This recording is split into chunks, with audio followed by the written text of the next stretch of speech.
கிருஷ்ணகிரி மாவட்டம் காவிரிப்பட்டினம் அருகே கல்லூரி பேருந்தில் ஏறி இளம்பெண்ணை மதுபோதை இளைஞர்கள் கடத்த முயன்ற காட்சிகள் வெளியாகி அதிர்ச்சியை ஏற்படுத்தியுள்ளன.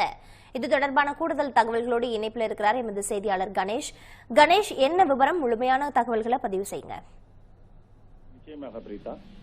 கிருஷ்ணகிரி மாவட்டம் காவேரிப்பட்டினம் அடுத்த செட்டிமாரம்பட்டி பகுதியை சேர்ந்த தங்கராஜ் என்பவர் அதே பகுதியில் மீன்கடை நடத்தி வருகிறார்.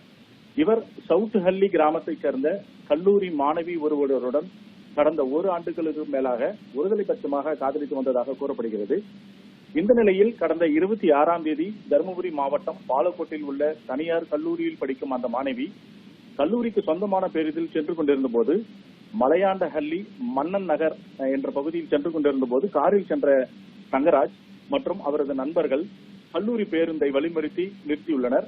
மதுபோதையில் இருந்த தங்கராஜ் மற்றும் அவரது நண்பர்கள் அந்த கல்லூரி பேருந்தில் ஏறி பேருந்தின் உள்ளே இருந்த அந்த மாணவியை கையை பிடித்து கீழே இறக்கி கடத்தி செல்ல முயன்றுள்ளனர்.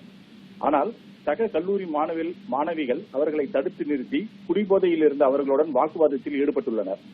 சுமார் 20 நிமிடத்திற்கும் மேலாக கல்லூரி பேருந்து நிறுத்தப்பட்டு அங்கே ஒரு கூச்சல் குழப்பம் நிலவி வந்துள்ளது. பிறகு அந்த போதை ஆசாமிகள் அங்கிருந்து தப்பித்து சென்றுள்ளனர். இதனை பேருந்தில் இருந்த கல்லூரி மாணவிகள் வீடியோ எடுத்திருந்த நிலையில் அந்த வீடியோவானது தற்பொழுது சமூக வலைதளத்தில் வெளியாகி பரபரப்பை ஏற்படுத்தி வருகிறது. இதுகுறித்து காவேரிப்பட்டினம் போலீசார் தங்கராஜ் உட்பட 3 பேர் மீது வழக்கு பதிவு செய்து தொடர்ந்து விசாரணை மேற்கொண்டு வருகின்றனர். பிரீதா,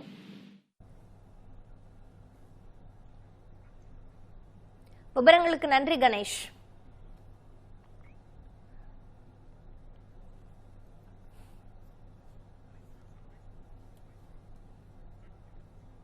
சட்டப்பேரவை தேர்தல்